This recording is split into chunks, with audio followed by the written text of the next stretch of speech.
Nazism and rise of Italy. Liberal democracies, capitalism. Well-doing capitalist class on the cost of working class. Conditions of workers and peasants was pretty. Absolute state political, communist state politico-social. War was imminent. Germany had many grievances to settle.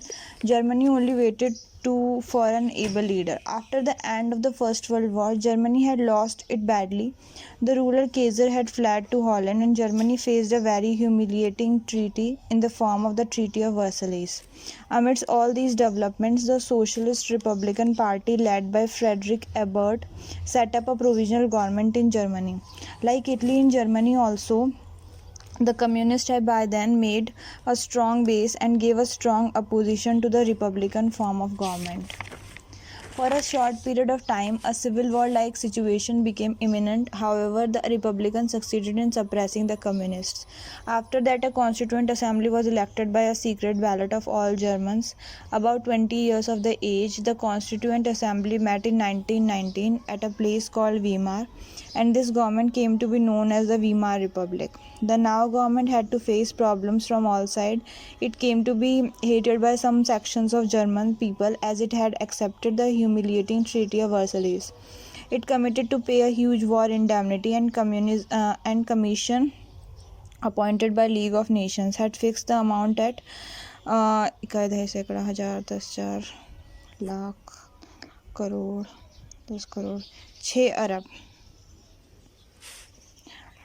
6 crore, I think. This was the liability of the new government to pay this huge amount of allied powers. It came under further humiliation when in 1923, due to its failure to pay one installment in time, the French and the Belgian army entered Germany and occupied Ruhr region, the very center of coal and iron mining of Germany. Outraged by foreign incursions, the mine workers stopped working and went on an indefinite striking, making the recovery of German economy still more difficult.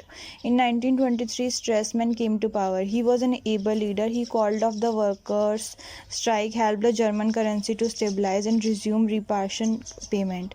At his initiative, the big powers agreed to have relook on the installment payment system of Germany war indemnity under Davis Plan, who was an American banker. The total amount to be paid was not reduced but was split into many installments over a long period of time. Germany's acceptance to pay the repatriation amount won her an entry into the League of Nations in 1925. After 4 years of regular installment payment, Germany still complained that the total amount was arbitrary and exorbitant. Therefore, another commission was constituted, which devised a plan called Young Plan, with Owen Young as its head, one who was an American financier. According to this plan, the amount was reduced by three-fourths of the total, and payment was decided over a term of 58 years. With the advent of World Economic Depression, Germany declared her inability to pay the installment anymore, as her payment depended upon American loan, and America had cancelled all loans to all countries. The Versailles Treaty and the fragile political development, coupled with the acute hardship generated by the World Economic Depression, had created a political space for a radical idea and radical leadership and radical party in whom the people could repose their faith, and the radical government would liberate them of all their problems. Adolf Hitler was a creation of this background. He was an Austrian by his citizenship, and he was into military service, who served the German army throughout World War I. After the war, joined the German Worker Party, which was a party of only 7 members. He renamed the party as National Socialist Party, also known as Nazis. The party developed a program which included a complete rejection of Treaty of Versailles, union of all German-speaking people in a greater Germany, establishment of nationalism as the core ideology of the country, rather than Marxian socialism. It condemned a parliamentary form of government and had an elaborate program to prosecute the Jews and the communists. Hitler made a premature attempt in 1923 to overthrow the Republican government, but the attempt was unsuccessful. He was captured and imprisoned. It was from jail he wrote his life and philosophy, which is known as Mein Kampf, which is translated as an account of his life and political ideas.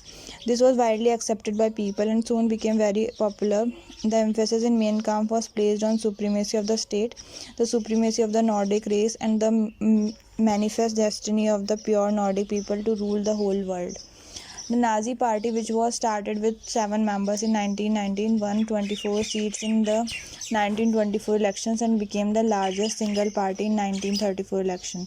The German House of People is called Reichstag. During this period of economic depression, people flocked to join the Nazis party in huge number, and Hitler did not want to lose the opportunity.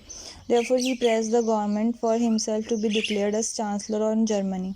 It was very difficult for the government to run administration without the support of the Nazis. Therefore, Hitler became the Chancellor of Germany. In the meanwhile, the Reichstag building was set on fire by unknown force. Finding on an opportunity there, Hitler blamed the communists and the Jews for this fire under some kind of conspiracy against the nation. What followed thereafter was a wholesome prosecution of the communists as well as the Jews. Hitler took another step when he convicted the Reichstag to delegate all its power to Hitler and his cabinet. The Reichstag obliged him. In 1934, he got a law passed which abolished provincial diets, deprived states of sovereign power, sovereignty, and transformed these as mere administrative districts under the German Empire. In 1935, the German president Hindenburg died. Taking advantage of that, Hitler became the president as well as the chancellor of Germany. A plebiscite was followed which accepted this decision with an absolute majority. Hitler became the dictator of the Germany.